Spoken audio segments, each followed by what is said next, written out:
tal, amigos de Televicentro en todo el país? Iniciamos una nueva semana llena de información. Tendremos 3 horas para compartir. Desde Quito les enviamos el saludo, mi querida Lidianita. Buen día. Hola, ¿qué tal, mi querido Robert? Amigos televidentes, qué gusto poderlos acompañar en esta, la primera emisión del Comercio TV. Inicio de semana, lunes, así que les deseamos un excelente día. Iniciemos ya con información. 14 personas resultaron heridas tras el volcamiento de un bus de la cooperativa Transporte Interprovincial Otavalo a la altura del peaje de Oyacoto, esto en la salida norte de Quito. Veamos.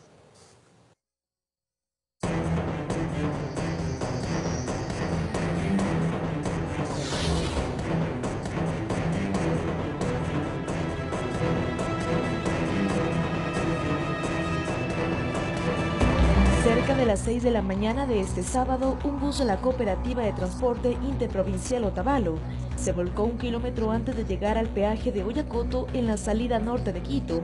Tras el impacto, la peor parte se la llevó el conductor, que quedó atrapado entre los fierros. Asimismo, ya hemos localizado al conductor, se encuentra estable en una casa de salud de Calderón, con custodia policial. Por motivos de investigación no se le puede proporcionar los nombres. Un total de 14 personas resultaron heridas. Todos los pacientes atendidos y trasladados por ambulancias tanto de Cruz Roja como del Cuerpo de Bomberos. El bus quedó en mitad de los carriles norte-sur de la Panamericana Norte, lo que ocasionó congestión vehicular. Al lugar llegaron agentes del CIAT para realizar las investigaciones. Aparentemente, el vehículo que cubría la ruta Quito-Otavalo perdió pista. Estamos al momento recabando las huellas y los vestigios. Tenemos una huella de ronceo que nos presume que existe tal vez una pérdida del control físico al momento de la curva, lo que ocasiona el accidente de tránsito. Personal del Cuerpo de Bomberos y Panavial procedieron a limpiar la calzada, que se encontraba llena de tierra tras el impacto del bus con la vereda. Afortunadamente no hubo víctimas que lamentar. Sin embargo, las autoridades hacen recomendaciones a los conductores. Tengo una curva en el cual posiblemente haya gravilla, existen algún obstáculo sobre la calzada y yo tengo que viajar a una velocidad prudente para yo poder realizar cualquier maniobra evasiva y preventiva con la finalidad de evitar el accidente de tránsito. 2 grúas de Panavial retiraron el vehículo y tras 2 horas se normalizó el tránsito en el kilómetro del peaje de Oyacoto. Informó Priscila Cadena. Una mujer falleció en un accidente de tránsito en la avenida Simón Bolívar, a la altura de la Universidad Internacional. El vehículo que conducía aparentemente perdió pista. Entre los fierros se podía visualizar el cuerpo de una mujer de aproximadamente 20 años de edad, que perdió la vida cuando el vehículo en el que conducía se impactó contra un poste en la avenida Simón Bolívar en sentido sur-norte, a la altura de la Universidad Internacional. Una pérdida de carril de circulación y estrellamiento contra un cuerpo más inelástico, en este caso del poste de alumbrado público. Aproximadamente tiene 20 años la muchacha, es oriunda de la provincia de Imbabura y medicina legal dictaminará si está con alguna sustancia en su cuerpo. A su llegada al sitio, efectivos del Cuerpo de Bomberos realizaron maniobras de extricación con equipos de rescate, procedieron a sacar la puerta para poder acceder a la víctima, con la ayuda de personal de la Cruz Roja, CIAT y de Tránsito. Debido al impacto, todos los fierros del vehículo quedan completamente retorcidos, es por eso que se necesita utilizar equipo especializado de rescate para poder liberar el cuerpo. La paciente ya se encontraba sin signos vitales, estaba atrapada dentro del vehículo. El vehículo blanco quedó destrozado y el poste de alumbrado público en plena vía, por lo que se procedió a cerrar un carril en sentido norte-sur de la avenida Simón Bolívar. Se descartó que el accidente sea por exceso de velocidad. No existe huella de frenado ni de ronceo para poder determinar el cálculo de la velocidad. El fatal hecho se registró este sábado aproximadamente a las 9 de la mañana. El cuerpo fue entregado a medicina legal para los trámites correspondientes. Informó Priscila Cadena.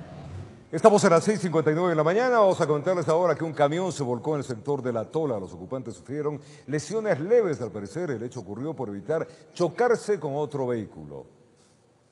Sucedió en la calle Antofagasta cuando estaba a punto de culminar la pendiente. Se le habría aparecido un automóvil que venía en sentido contrario y para evitar chocar paró. Se le apagó el motor y supuestamente los frenos no respondieron. Se volcó un cuarto del vehículo. Gracias a Dios no hubo víctimas que lamentar. Empezó a descender de reversa, pero la rápida acción del chofer evitó una desgracia de proporciones. Decidió curvar, chocó contra la vereda, producto del impacto se viró.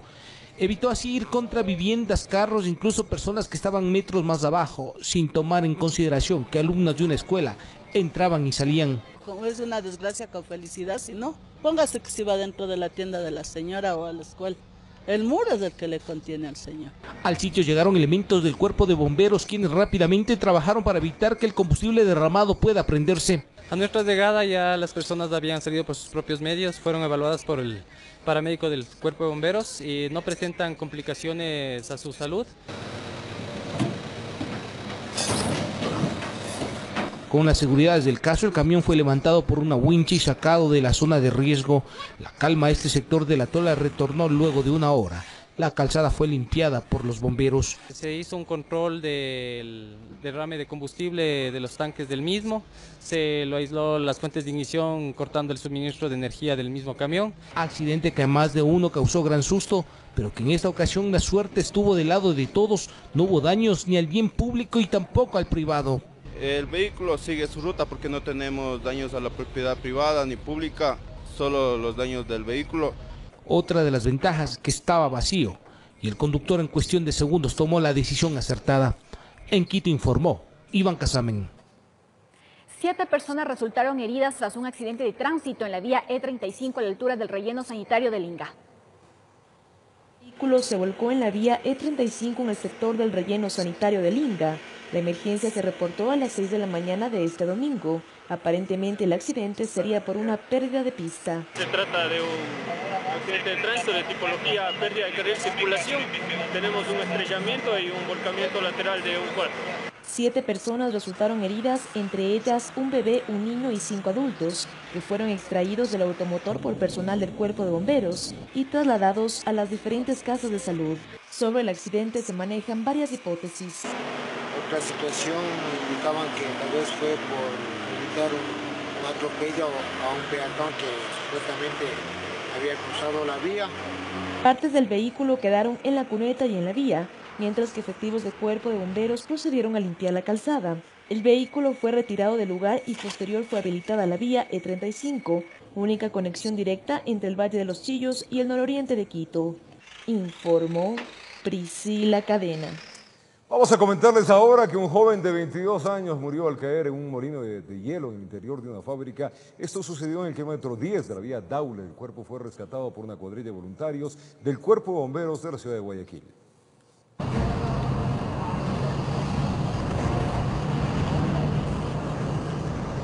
Había tristeza, sorpresa, incertidumbre y demás emociones que se conjugaban en el interior de esta empresa, la cual uno de sus colaboradores habría sufrido un lamentable accidente.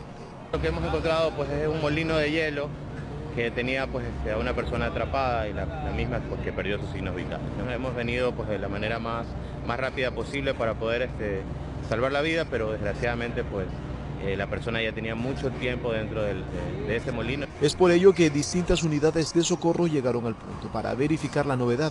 Sin embargo, nada se pudo hacer. La persona había fallecido dejando atónitos a los empleados del lugar.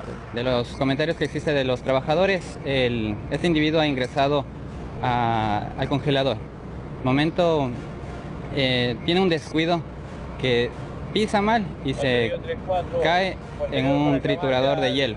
El suceso se dio en una empresa ubicada en la vía Daule. Los familiares del occiso, con pesar, solo expresaban su dolor ante la irreparable pérdida. Tenía 21 años. Dice que una máquina a lo que iba entrando, lastimosamente se resbaló y cayó a la máquina, lastimosamente se le llevó la pierna. Definitivamente la persona estaba trabajando dentro de un área riesgosa y probablemente lo que sufrió fue un resbalón o una caída sin querer. Un hecho que enluta a una familia y deja un profundo dolor entre amigos y conocidos, informó Julio César Saón. Y en Manta, un niño de 2 años de edad murió tras ser arrollado por un vehículo. Las autoridades investigan cuáles serían las causas del percance. Desconsolados, así están los familiares de un niño de 2 años de edad que murió luego de ser atropellado en Manta. El menor fue impactado con la parte posterior de un vehículo que daba marcha atrás después de hacer el transporte a otros menores de la familia. Estaba comiendo y no en qué momento él salió corriendo y se fue. Y supuestamente que se le cayó la diadema. Nadie de la hermanita y ha tratado de pañarlo. El menor fue llevado en el mismo vehículo hasta el Hospital Rodríguez Zambrano de Manta, donde los galenos solo comprobaron su deceso. Dice mi hermana que ella, la directora por allá, llamó al esposo y ella se quedó no sé dónde y que fue al hospital, no al hospital porque que la dejaron en la esquina. La fiscalía investiga las circunstancias en las que ocurrió la muerte. Por este hecho aún no hay personas detenidas. Presuntamente presenta trauma craneoencefálico, lo cual habría provocado su muerte. Su familia es de escasos recursos económicos. Yaribek M. era el menor de 5 hermanos, su progenitora es madre soltera, por lo que pide ayuda para poder enterrar a su bebé. Yo soy del campo y no tengo dinero para enterrar a mi hijo, ni para pagar el carro para que me lo transporte para allá, para llevar a enterrar a mi hijo en mi pueblo. Si desea colaborar puede comunicarse a los teléfonos 0988-267583 o al 0979-839354. Con cámaras Eduardo García desde Manta, provincia de Manabí, informó Wendy Delgado. Gracias por acompañarnos en esta primera edición del Comercio TV en Televicentro. Vamos a contarles ahora que 2 personas fallecieron, esto tras ser impactados por un bus de transporte público. Al parecer, el vehículo pesado, por evitar chocar contra un taxi, invadió el carril y golpeó de frente a la motocicleta. El chofer del bus se fugó del lugar y los cadáveres fueron llevados hasta la morgue. El hecho ocurrió en la comuna Montañita, ya en la provincia de Santa Elena. Un lamentable accidente de tránsito cobró la vida de 2 personas que viajaban en una motocicleta. El percance ocurrió a las 11 horas aproximadamente de este día viernes en la comuna Montañita. Un bus de transporte público impactó al pequeño vehículo aparatosamente. Bueno, hasta el momento estamos recabando la información. Lo que sabemos que venía en el sentido desde Olón hacia Montañita, el micro, y la motocicleta aparentemente iba en sentido Montañita, Montañita hacia Olón. Entonces estamos haciendo ahorita el levantamiento planimétrico de la información para en lo posterior dar conocimiento a los competentes. El taxi frenó, como que frenó un poco. A lo que frena el taxi siempre prende la luz de atrás. Entonces el micro ya no, a la velocidad que venía, ya no pudo frenar casi. Entonces lo que, para no dicen sí, atrás del taxi se desvió acá. Y entonces como ellos salieron así, venían ya, cogieron la recta para ir para Olón, entonces lo impactaron de frente. Uno de los ocupantes de la motocicleta quedó tirado en la calzada sin vida, mientras que su acompañante fue trasladado con signos vitales hasta el Hospital Básico de Manglar Alto, pero debido a la gravedad de las lesiones, falleció a los pocos minutos. Y otra persona fue trasladada al Hospital de Manglar Alto, en el cual ya hace pocos minutos acaba de fallecer. La esposa del fallecido manifestó que su cónyuge tenía 10 minutos de haber salido a comprar para preparar el almuerzo, cuando de pronto escucharon el estruendo. Que ellos habían salido a comprar la comida para hacer el almuerzo y ellos salen, mi papá escucha un golpe y salimos corriendo, como la casa queda cerquita donde pasó el accidente, y ahí nos dimos cuenta de la moto y yo buscaba a mi esposo porque él no lo veía. Estaba por los montes tirado y mi hermano estaba tirado ahí en esa carretera. Personal de la OIAT realizaron las diligencias de ley y trasladaron los cadáveres hasta la morgue del cantón para que se les realice la necropsia de rigor. Desde la provincia de Santa Elena, informó Darwin Villao. Un camión que transportaba gaseosas y agua entre Puyo y Tena se volcó al perder pista. Los 3 ocupantes a bordo se salvaron, aunque 2 de ellos presentan politraumatismos y potenciales fracturas. La suerte les dio una nueva oportunidad de seguir viviendo a 3 ocupantes de un camión de placas TDT 0353 que cubría la ruta Puyo-Tena, transportando bebidas gaseosas como agua, y que luego de aparentemente perder sus frenos en plena bajada cerca de llegar a Santa Clara, se volcó aparatosamente a un costado de la vía. Su chofer quedó atrapado entre los fierros retorcidos de la dañada cabina, así como uno de sus acompañantes. El tercero terminó ileso. Al momento de la curva perdió los frenos y perdió pista. Entonces la reacción del chofer fue, como perdió el control, se dio contra el poste, pero fue el golpe tanto que se vino abajo. Pero hubiera sido de peores consecuencias si no había ese poste. Mirar de cerca el estado en que quedó el habitáculo del vehículo da la pauta de que en verdad quienes allí iban se salvaron de milagro. Según las condiciones que queda el vehículo, bueno, la verdad es una desgracia con felicidad.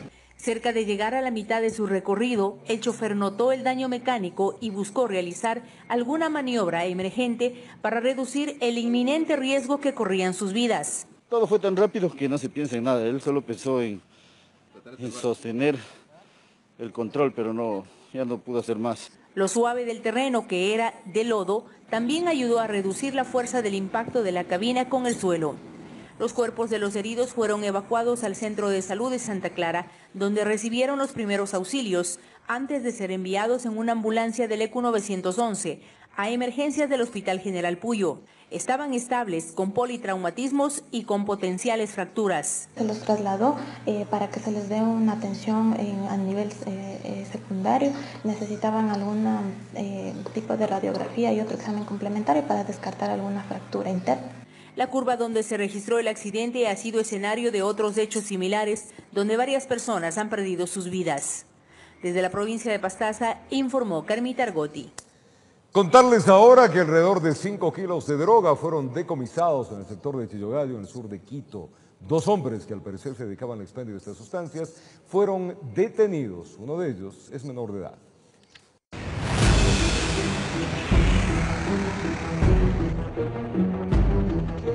Mediante operaciones de inteligencia realizadas por la Policía Nacional, lograron interceptar y capturar a 2 hombres, uno de ellos menor de edad. Se ha logrado ubicar a 2 ciudadanos de nombres Carlos A, de 34 años de edad, y a Dylan C, de 14 años de edad. En el momento de la aprehensión, los sujetos al parecer salían a la entrega de la mercadería de sustancias sujetas a fiscalización. Logró incautar 6.000 gramos entre marihuana y creepy. Pues vimos que esto en el mercado equivale a 120.000 dosis aproximadamente. La venta de estas dosis tendría un alto valor, por lo que se ha logrado sacar del mercado una gran cantidad de sustancia ilegal. $6.000 en el mercado. Los hombres fueron interceptados en la calle Joaquín Ruales, en el sector de Chillogallo, al sur de Quito, ante la mirada de asombro de los moradores. Bueno, mediante técnicas igual de vigilancia y seguimiento, nosotros realizamos este seguimiento hace 2 meses y tienen una relación con una organización que igual se seguirá desarticulando en su momento. Los detenidos fueron llevados a la unidad de flagrancia para ser puestos a órdenes de las autoridades pertinentes. Informó Patricia Aldaz. Gracias, Anita Belén, por esa información. Ahora les contamos que el presidente de la República, Lenín Moreno, aseguró que se ha incrementado el nivel de aceptación del gobierno nacional. Uno de los factores sería la apertura al diálogo.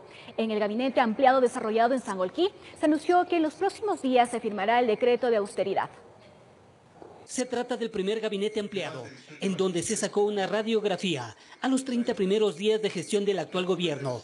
El presidente Lenín Moreno los calificó como positivos, especialmente la última semana, en respuesta a la instalación del diálogo nacional. Estos días han sido bastante agitados como que de un 51%, 52% que teníamos de aceptación, hemos subido a casi 70% de aceptación, o sea que han sido agitados de forma positiva.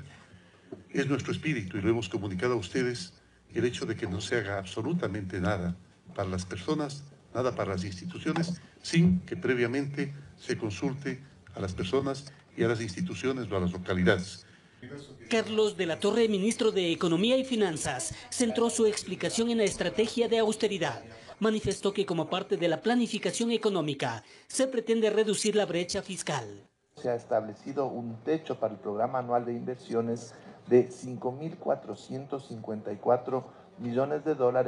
Al respecto, en los próximos días el primer mandatario firmará el decreto de austeridad para optimizar el uso de recursos públicos. Tenemos los proyectos hidroeléctricos, tenemos la red vial, puertos y aeropuertos, y es ahí precisamente donde se inyectaron muchos recursos de la caja fiscal que ya no se necesita más, por lo menos durante un buen tiempo, y más bien la orientación que se va a dar al uso de los recursos fiscales es a echar a andar toda esa maquinaria que está construida para empezar a generar producción. También el gobierno nacional trabaja en la proforma presupuestaria del 2017, que prevé estará lista la segunda semana de julio para ser remitida a la Asamblea Nacional. ya que deberá estar aprobada hasta agosto. Como conocen muy bien, estamos en presupuesto prorrogado dado el cambio de gobierno. No está previsto en lo que queda del año la realización de nuevas emisiones de títulos a nivel internacional. Otro de los temas abordados en el gabinete fue el Plan Nacional de Desarrollo. Los recursos dentro del techo establecido por el Ministerio de Economía y Finanzas se priorizarán para lograr las intervenciones emblemáticas, las propuestas de campañas que ha establecido el presidente Lenín Moreno. Informó Héctor Romero. En el marco del gabinete ampliado, el presidente de la República, Lenín Moreno, concedió el indulto a 4 ciudadanos sentenciados por el Tribunal de Garantías Penales. Con esto suman 5 las personas indultadas en el actual gobierno. Dentro del proceso de diálogo propuesto por el gobierno, el presidente de la República, Lenín Moreno, concedió el indulto a 4 ciudadanos que cumplían sentencia impuesta por el Tribunal de Garantías Penales de Pastaza. Ya acaba de firmar el presidente 4 indultos más hace algunos minutos y son los casos que están vinculados también al señor Mesa. Esta resolución se dio mediante la firma del decreto ejecutivo número 51, donde establece que el indulto consiste en el perdón de la pena impuesta, inclusive la sanción pecuniaria. Los indultados son José Rodrigo Tubón Guano, José Manuel de la Cruz Sánchez, Elvis Javier Guamán Cubi y segundo Santiago Pilatasí Quispe, quienes habían sido sentenciados a 6 meses de prisión y al pago de una multa impuesta por el Tribunal de Pastaza. Son luchadores sociales y que fueron criminalizados por la protesta social que se ha dado en los distintos momentos. A decir de Severino Charupi, dirigente de la CONAIE, mencionó que las organizaciones indígenas tienen una ruta trazada, misma que será presentada al gobierno el próximo 4 de julio. Las posibilidades de un diálogo van a darse en cuanto se concreticen los puntos que se está planteando. Mientras tanto, no podemos decir que hay diálogo, porque los diálogos deben arrojar resultados positivos y concretos. Con estas 4 personas sumarían 5 los indultos que el gobierno actual ha concedido hasta el momento, informó Patricia Aldaz. Expertos políticos analizan el primer mes de gestión del presidente Lenín Moreno. Ellos aseguran que los pasos que ha emprendido para extender un diálogo nacional son positivos, pues podría marcar una diferencia clara con lo que el país ha vivido en los últimos 10 años. A punto de cumplirse el primer mes de gestión del presidente Lenín Moreno, analistas políticos hacen un balance de estos primeros días de gobierno. Aseguran que Moreno está haciendo un gran esfuerzo para marcar su propio estilo y una muestra de esto es el diálogo nacional emprendido como política de Estado. Era necesario porque llegamos a una dinámica política electoral muy confrontativa. Entonces, para, digamos así, enfriar el ambiente social y político, era muy necesario este tipo de acercamientos y gestos, como dije, como institucionalizar el diálogo. Si tiene verdadera vocación de diálogo y continúa en esa línea, creo que podrá ir poco a poco imponiendo y tendrá que salir de esa rémora que tiene con una serie de gentes todavía del correísmo infiltrados en su gobierno.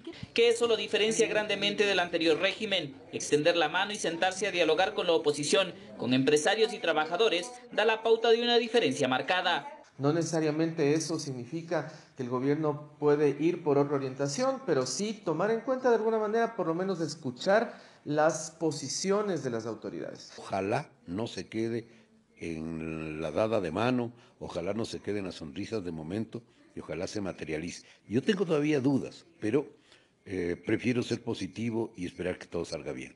Que esto ha provocado sin duda incertidumbre en el partido de gobierno, pues se han registrado diferencias entre el presidente Moreno y el expresidente Correa. Para Marco Navas, esto podría significar un remesón interno que puede ser positivo. Hubo un hábito más bien monológico y pasar a un modo dialógico es un poco complicado en el sentido de que hay que decodificar ciertas formas de reaccionar frente a las cosas.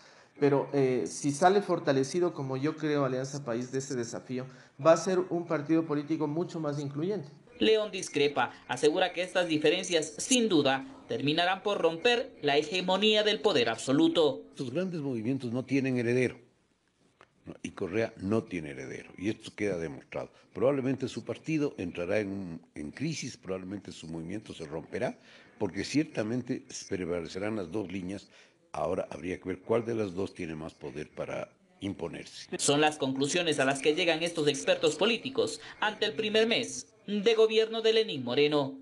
Informó Javier Gallo. Los ciudadanos tienen diversos criterios sobre las acciones tomadas en temas de corrupción y diálogo que lleva al mando el presidente Lenín Moreno. Veamos de qué se trata. Como dicen, son pañitos de agua caliente. Veamos si es que él cumple con lo que ofreció. Pero veo que es una persona que está haciendo cumplir su palabra, lo que había prometido para el pueblo.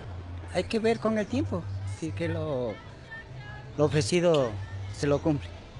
Pues lo veo bien, porque pues está teniendo acercamiento con las diferentes bancadas y es muy bueno, porque lo que más necesitamos ahora en el país es que esté en Estados Unidos, ¿no? Esperemos que, así como él ha estado haciendo sobre el caso Odebrecht, entonces siga, como quien dice, sacando a las personas que en realidad son responsables del atraco al país, como quien dice, porque eso es un atraco al país. Y decirle a nuestro presidente que trabajo no hay en nuestro país. Entonces yo quisiera que toda la gente que está alrededor de él, que analicen, que piensen con nuestro pueblo ecuatoriano. La empresa Odebrecht emprende un plan para tratar de lavar su imagen en el país.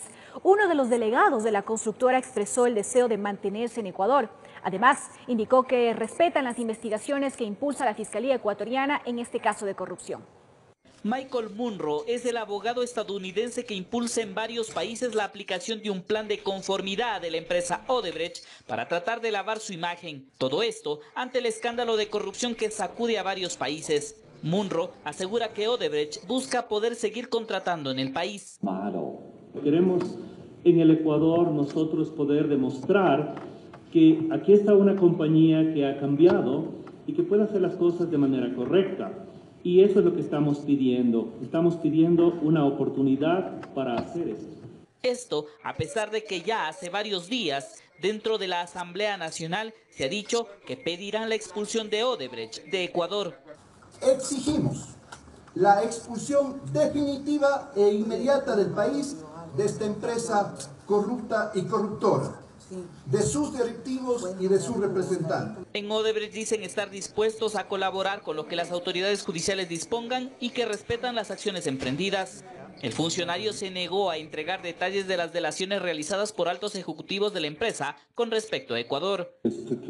Las cosas, sin embargo, tienen que permanecer en carácter confidencial y el sistema tiene que proceder.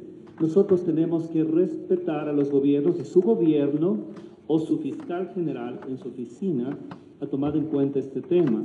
Así que nosotros tenemos que permitir que esto se dé y consecuentemente nosotros no podemos compartir los detalles por encima del fiscal general. Que la empresa continuará trabajando en el país mientras así se lo permita. Negó que Odebrecht haya desistido de trabajar en la construcción, por ejemplo, del metro de Quito. Y hasta ahí, el ejecutivo de Odebrecht no entregó más detalles de su visita a Ecuador y si en ella se contempló o no algún acercamiento con delegados del gobierno central o con autoridades judiciales.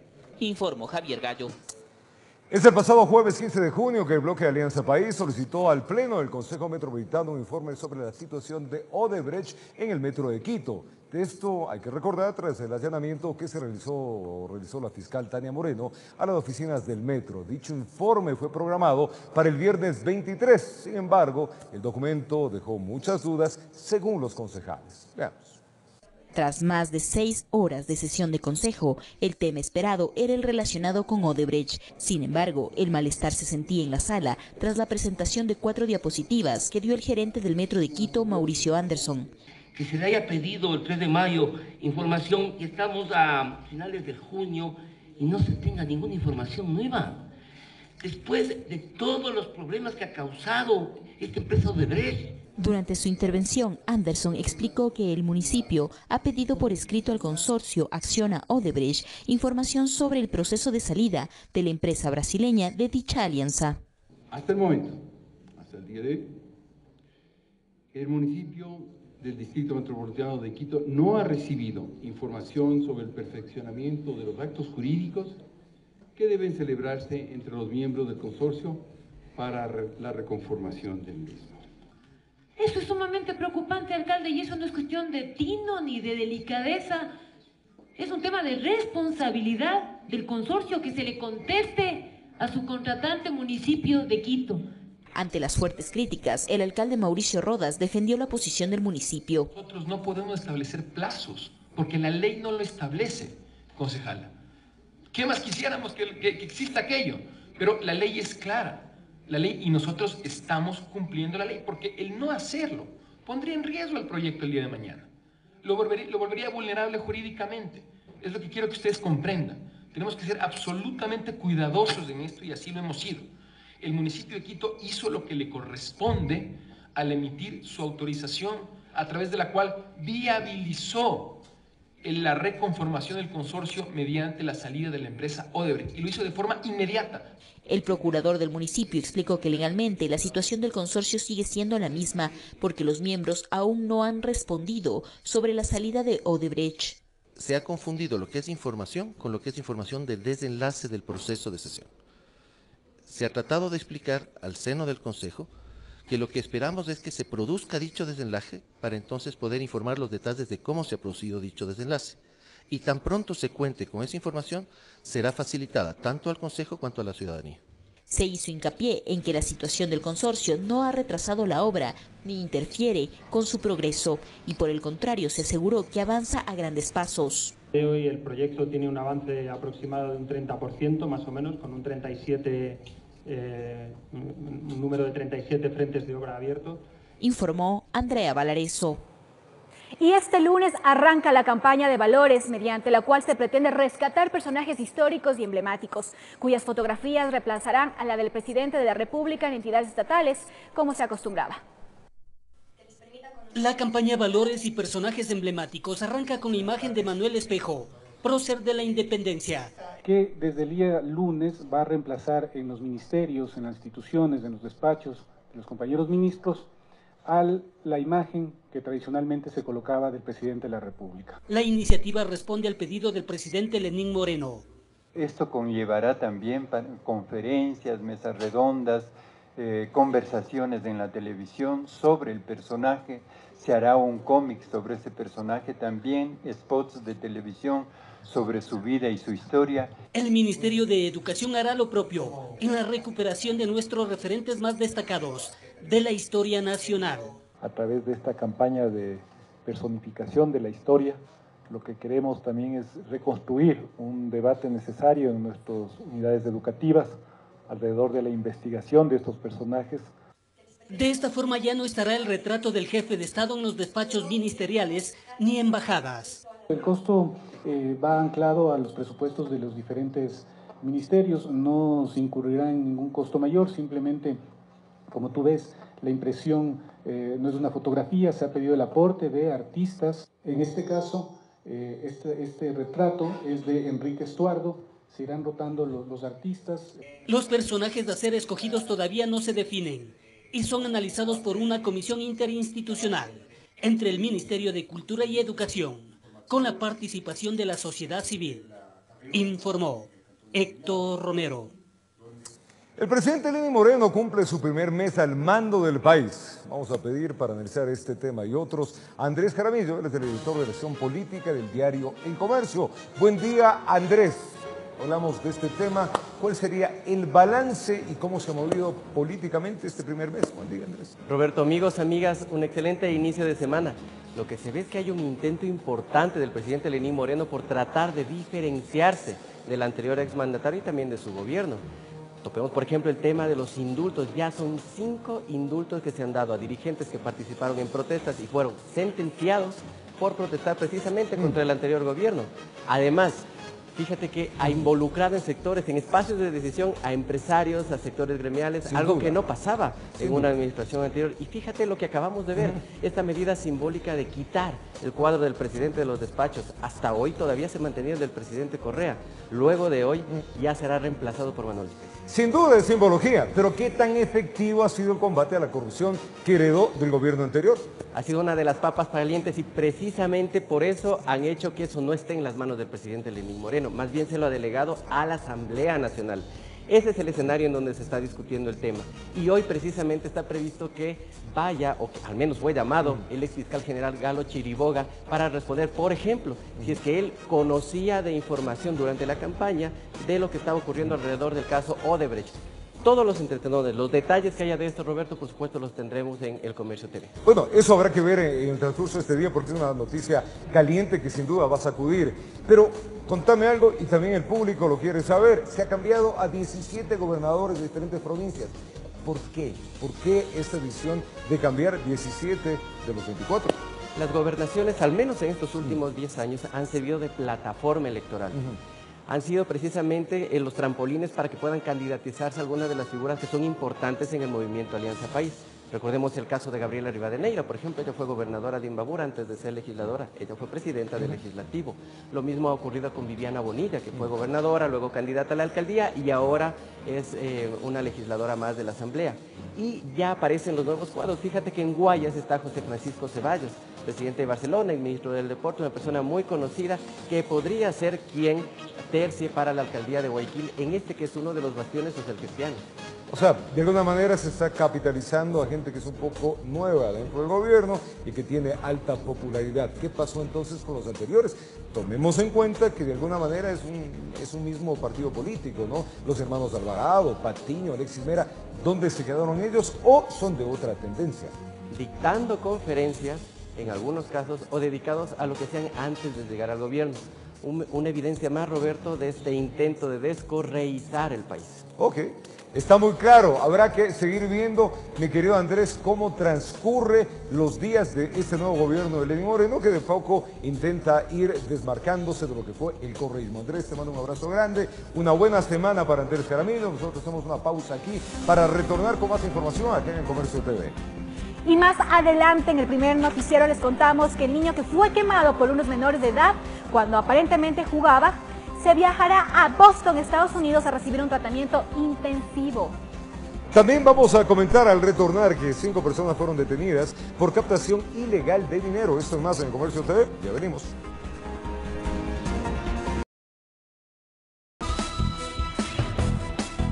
Retornamos con más información. Les contamos que el trabajo de la policía del Ministerio Público de la ciudad de Cuenca permitió dar con una empresa impulsadora que se dedicaba a la captación ilegal de dinero. 5 personas fueron detenidas durante el operativo. La supuesta empresa de captación ilícita de fondos habría estado trabajando en Cuenca y en Santa Isabel desde hace 10 meses. Según la policía, los dueños del negocio proporcionaban su servicio a través de hojas volantes que se distribuían en estos lugares. Volantes con información del funcionamiento de este sistema. Fue precisamente este documento que alertó a las autoridades, quienes investigaron el caso. Tras varios meses de trabajo, allanamientos simultáneos cumplidos en Atenas del Ecuador y en el cantón Santa Isabel permitieron detener a 5 personas para investigaciones. Irene L., Ruth H., Eduardo C., registra antecedentes por estafa y por tenencia ilegal de armas de fuego, Carmen B. y Guido O. Una gran cantidad de evidencia se habría encontrado en uno de los sitios de allanamiento, entre ellas miles de dólares. 28 teléfonos celulares de diferentes modelos y marcas, 13 computadoras de escritorio, 36 libretas de ahorros de varios ciudadanos, 10 computadoras portátiles, escrituras públicas y la cantidad de $66.841 americanos. Pero, ¿cómo funcionaba la empresa? Se captaba diariamente dinero con proyección de inversión de a 10 meses y en el transcurso del tiempo se podría recibir bonos de manera diaria y mensual para que estas personas que ingresaban su capital percibían una determinada cantidad de dinero acorde a su aporte. Pese a la investigación policial, los beneficiarios dicen no sentirse perjudicados. Si estamos aquí no es por estafa, nadie nos ha obligado a poner nuestro dinero. Aseguran que la base del dinero entregado fluctuaba entre los 100 hasta los $1000. El monto no importa, nosotros todo el mundo, pero tampoco pasan de $1000, todos invierten desde $100. Informó desde la ciudad de Cuenca, Francisco Ramírez. Son las 7:39 de la mañana. ¿Recuerdan, amigos y vecinos, el niño que fue quemado por unos menores de edad cuando aparentemente jugaban en el sector de Carondelet? Esto es en la provincia de Esmeraldas. Él ya viajó a Boston, allá a Estados Unidos, a recibir un tratamiento intensivo. La recuperación de este menor será posible gracias a la ayuda desinteresada de una fundación. Veamos. Me lo va a levantar mi amistad. en la vida y en la muerte.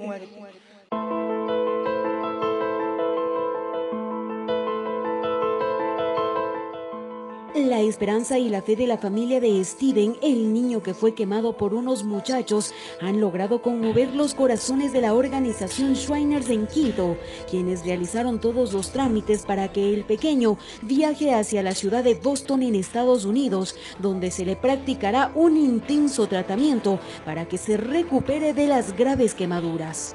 Hemos conseguido que el niño Jackson Steven, que sufrió serias quemaduras en la ciudad de Esmeraldas, fuera recibido en nuestro hospital de Boston. Esta organización conoció el caso del niño y de inmediato ofreció su ayuda para que pudiera ser atendido en uno de sus 22 hospitales especializados en quemaduras en Estados Unidos, Canadá y México, que tienen mucha experiencia en estos tratamientos.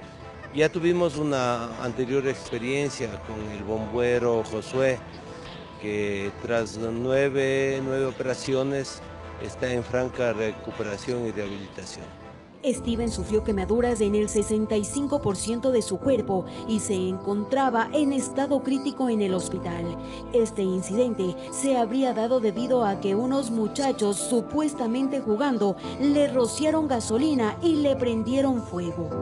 Eso no es un juego, eso no es un juego. Miré que lo llevaban envuelto con una toalla y el niño iba todo peladito, solamente lo que debía era como parte del pecho, como tenía como un chalequito. Este incidente ocurrió el pasado 14 de mayo en la localidad de Carondelet, en la provincia de Esmeraldas. Su madre, en medio de lágrimas, clamaba porque su hijo se salve de la muerte. Yo le pido a Diosito, anda de mi padre, que me lo va a levantar a mí donde está, en la vida y en la muerte. Me lo va a levantar a mí donde está, en la vida y la muerte. Por el complicado estado de salud del menor, no pudo ser trasladado enseguida. No se lo pudo enviar antes porque estaba en una situación crítica y no podía estar expuesto a un viaje tan largo.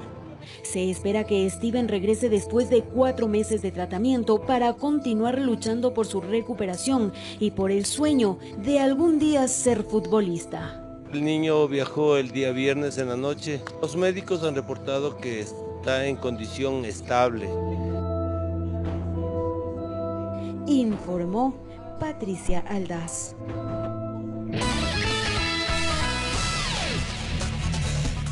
En su segmento El Comercio Investiga les contamos que los abusos sexuales en el sistema educativo del país han generado acciones por parte del Ministerio de Educación. Los protocolos de acción y el acompañamiento psicológico a víctimas han sido los puntos que se han reforzado. En el siguiente reportaje de Fernando Medina conoceremos cuántos profesores son indagados por presuntas agresiones de estudiantes. Desde el 2012, 340 maestros han sido investigados en el país por presuntos abusos en contra de estudiantes. Esto ha hecho que el Ministerio de Educación opte por reforzar las medidas de seguridad para evitar este tipo de agresiones. Otra ruta que se acaba de implementar es incorporar a las instituciones el sistema de EQ 911, en el cual las instituciones educativas hacen un llamado y el sistema actúa de manera integral ante estas presunciones de acoso escolar. Los protocolos de acción también se ajustaron. Lo primero que se hace ante una denuncia es alejar al niño del profesor. Se le prohíbe al docente que se acerque al menor y también se lo ubica en un puesto administrativo para que no tenga contacto con ningún estudiante. Los padres del niño también pueden solicitar que sea reubicado en otra escuela. El acompañamiento psicológico también es importante. Así lo indican los padres de niños que fueron vulnerados en un colegio del sur de Quito. Hemos sufrido no solo como padres, sino familias enteras. Estamos aquí no por esta placa ni disculpas públicas, porque nada va a reparar el daño que hicieron aquí. El Ministerio de Educación también habla de un acompañamiento a las víctimas. Nosotros podemos trabajar a través de la misma institución educativa, a través del Departamento de Consejería Estudiantil o a nivel distrital a través de las unidades de apoyo a la inclusión. Estas unidades son las correspondientes profesionales de establecer la ayuda psicológica. Además, existen 5 canales para denunciar los hechos: la Fiscalía, las Juntas de Protección de Derechos, la Policía de Menores de INAPEN, el EQ 911 y la página www.educarecuador.gov.es. Pero ¿cómo se seleccionan a los profesores? Para garantizar que el personal docente que está presente en las instituciones educativas sea el óptimo, hemos lanzado diferentes concursos de mérito y oposición, garantizando que la persona que esté con sus niños sea el calificado y cualificado. Otras autoridades como el defensor público Ernesto Pazmiño ya se han referido al tema y han dicho que es necesario adicionar una evaluación psicológica a los maestros. De esta forma se podrá comprobar si existe una patología o trastorno, informó Fernando Medina. Vamos a ir a otros temas, esta vez nacionales. 35 sitios de hospedaje, vecinos y amigos, registran en los alrededores del aeropuerto Mariscal Sucre, esto en Tababela, parte del distrito metropolitano. 4 de ellos son hoteles 5 estrellas. Hay un informe al respecto de la capacidad hotelera que se tiene en esos sectores. Tras la llegada del aeropuerto Mariscal Sucre a Tababela, el número de hoteles y hostales de 3 parroquias cercanas se multiplicó por 5. Las zonas rurales de Puembo, Pifo y Tababela contaban hasta el 2013 con 7 sitios de hospedaje. Hoy son 35 y 4 de ellos son hoteles 5 estrellas. Los establecimientos pequeños que brindan servicio de hospedaje han sentido una disminución del número de ocupantes. Al principio todo era muy bueno, teníamos gran afluencia de pasajeros. Luego pasó el tiempo y fue declinando poco a poco. Directamente vienen, por lo general, como son extranjeros, vienen a partir de las 11 de la noche y se van 4 de la mañana. Esa dinámica hotelera va atada a los horarios de operación del aeropuerto. Desde las 22 horas hasta la 1 de la mañana arriban unos 18 vuelos dependiendo del día. Aunque las estadísticas de la terminal revelan que ha habido una disminución del movimiento en el aeropuerto. En el año 2016, el tráfico de pasajeros en el aeropuerto Mariscal Sucre registró un descenso de aproximadamente el 9.4% respecto al año 2015. Esto se debe principalmente a la situación económica que atravesó el país y que atravesó además la región durante esa temporada. Sin embargo, vemos que este año el tráfico está marcando ya una recuperación. Sin embargo, los hoteles 5 estrellas tienen buena acogida. Andrés Pachano, gerente de la unidad de negocios del Hotel Windham, por ejemplo, asegura que se cumplió con las expectativas de inversión. Dispone de 150 habitaciones y recibe unos 145 huéspedes al día. Actualmente la ocupación está entre el 60 y 70%. Para Mauricio Moreno, urbanista y catedrático universitario, el incremento de hoteles es una muestra que la zona se está convirtiendo en un polo de desarrollo. Es clave, dice, que la autoridad controle ese crecimiento para que sea ordenado y no genere otros problemas. Con un reporte de Evelyn Jacome informó Javier Basantes.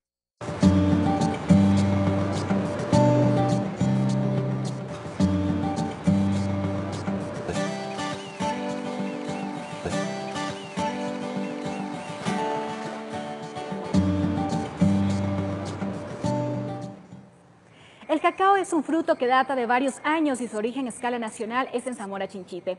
Conozcamos más sobre la historia de este producto. Los primeros registros del cacao nacional datan de 5.300 años atrás. En la provincia de Zamora Chinchipe, un grupo de arqueólogos explicó que los nativos domesticaron la planta para su consumo. Ahí se evidenció que existía.